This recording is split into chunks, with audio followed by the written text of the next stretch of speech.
Hi ಎಲ್ರಿಗೂ ನಮಸ್ಕಾರ.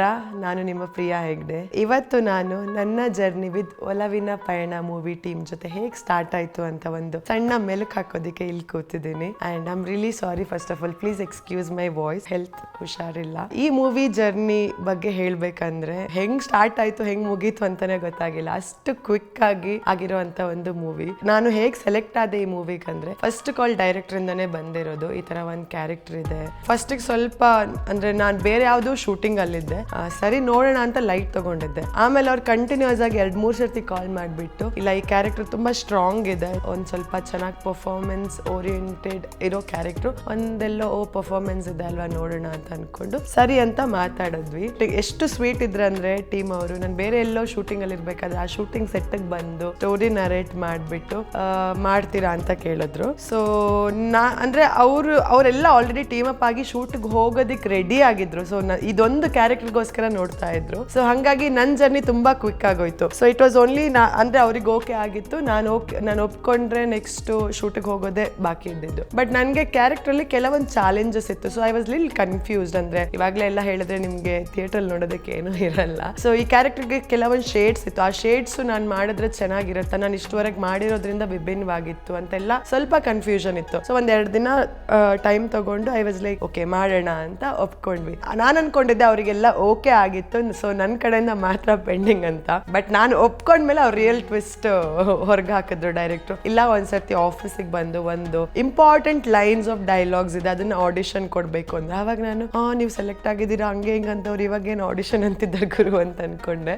But it's okay ನೋಡೋಣ ಅಂದ್ಬಿಟ್ಟು ಆಫೀಸ್ಗೆ ಹೋದೆ. ಡೈರೆಕ್ಟ್ರು ಒಂದು ಇಷ್ಟು ದೊಡ್ಡ ಪೇಜ್ ಆಫ್ ಡೈಲಾಗ್ಸ್ ಕೊಟ್ಟು ಇವಾಗ ಹೇಳಿ ಅಂದ್ರು. Was not at all prepared for the audition. ಅಂದ್ರೆ ಆಡಿಷನ್ ಕೊಡಬಾರ್ದು ಅಂತಲ್ಲ, ಬಟ್ ನನ್ನ ಪರ್ಸನಲ್ ಎಕ್ಸ್ಪೀರಿಯನ್ಸ್ ಅಂದ್ರೆ ಯೂಶುವಲಿ ನಾನು ಯಾವ್ದಕ್ಕೆ ಆಡಿಷನ್ ಕೊಡ್ತೀನಿ ಅದಕ್ಕೆ ಸೆಲೆಕ್ಟ್ ಆಗಲ್ಲ. ನನಗೆ ಆಡಿಷನ್ ಅಲ್ಲಿ ಕ್ರ್ಯಾಕ್ ಮಾಡಕ್ ಬರಲ್ಲ, are like I can not give 100% I believe. But ನೋಡೋಣ ಅಂದ್ರೆ ಟೀಮ್ ಫಸ್ಟ್ ಆಫ್ ಆಲ್ ಅಲ್ಲಿರೋರೆಲ್ಲ ಮಂಗಳೂರವ್ರು ಆಗಿದ್ರು. ಸೊ ಡೈರೆಕ್ಟರ್ ಆಗಿರ್ಬೋದು, ಹೀರೋ ಆಗಿರ್ಬೋದು. ಸೊ ಅದೊಂದು ಸ್ವಲ್ಪ ಕಾನ್ಫಿಡೆನ್ಸ್ ಬೂಸ್ಟ್ ಮಾಡ್ತು. ಮ್ಯಾಂಗ್ಳೂರವ್ರು ಆಗಿರೋದ್ರಿಂದ ಸ್ವಲ್ಪ ಬೂಸ್ಟ್ ಅಪ್ ಆಯ್ತು ನನಗೆ.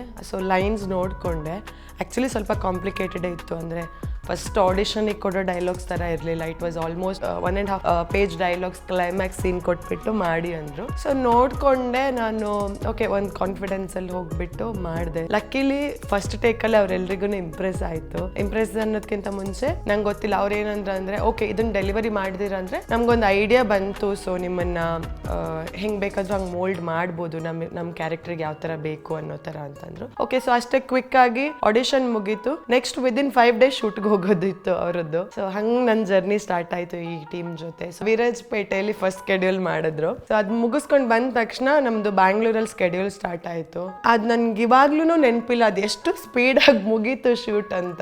ಟೀಮ್ ಅಷ್ಟು ಚೆನ್ನಾಗಿತ್ತು. ಸೊ ಸ್ಟಾರ್ಟ್ ಆಗಿದ್ದಷ್ಟೇ ನೆನಪು, ಎಂಡ್ ವರ್ಗು ಒಂದೇ ಸ್ಕೆಡ್ಯೂಲ್ ಅಲ್ಲಿ ಮುಗಿಸ್ಕೊಟ್ಟೆ ನಾನು ಬೇರೆ ಮೂವಿಗೆ ಹೋಗಿರೋದು. ಎಲ್ಲ ಒಂದು ಫ್ಯಾಮಿಲಿ ತರ ಆಗೋಗಿದ್ರು. ಸೊ ನಾನೇ ಆ ಟೀಮ್ಗೆ ಲೇಟಾಗಿ ಜಾಯ್ನ್ ಆಗಿರೋದು, ಬಟ್ ನಾನು ಬೇಗ ಮಿಂಗಲ್ ಆಗೋದೆ. ಸೊ ಬೆಳಿಗ್ಗೆ ಏನೋ ಒಂದು ಕೆಲ್ಸಕ್ಕೆ ಹೋದಂಗೆ ಬೆಳಗ್ಗೆ ಹೋಗ್ತೀವಿ, ಸಂಜೆ ಫಟಾಫಟ ಮುಗಿಸ್ಕೊತೀವಿ, ಸಂಜೆ ಬರ್ತೀವಿ, ಮತ್ತೆ ನೆಕ್ಸ್ಟ್ ದಿನ ಸೇಮ್. ಡೈರೆಕ್ಟ್ರು ಹೊಸಬ್ರು ಅಂತ ಯಾವಾಗಲೂ ಅನ್ಸೇ ಇಲ್ಲ. ಸೊ ಅಷ್ಟು ಪ್ಲಾನಿಂಗ್ ಚೆನ್ನಾಗಿತ್ತು ಅವರದ್ದು. ಸೊ ಈ ದಿನ ಈ ಸೀನ್ ಅಂದರೆ ಈ ಸೀನು. ಹೀರೋ ಕೂಡ he is very knowledgeable person. ತುಂಬ ಅವರು ಸ್ಟೋರಿಯಲ್ಲಿ ಇನ್ವಾಲ್ವ್ ಆಗಿರೋದ್ರಿಂದ ಪರ್ಟಿಕ್ಯುಲರ್ ಆಗಿ ಈ ಸೀನ್ ಹಿಂಗೆ ಬೇಕು ಅಂತ ಕರೆಕ್ಟಾಗಿ ಹೇಳ್ತಾ ಇದ್ರು. ಇನ್ನು ನಮ್ಮ DOP ಅವ್ರ ಬಗ್ಗೆ ಏನು ಹೇಳಲಿ, ನಾನು ಇಲ್ಲೇ ಕೂತಿದ್ದಾರೆ, ಸೊ ಅವ್ರು ಎದುರಿದ್ದಾರೆ ಅಂತ ಹೇಳ್ತಾ ಇಲ್ಲ.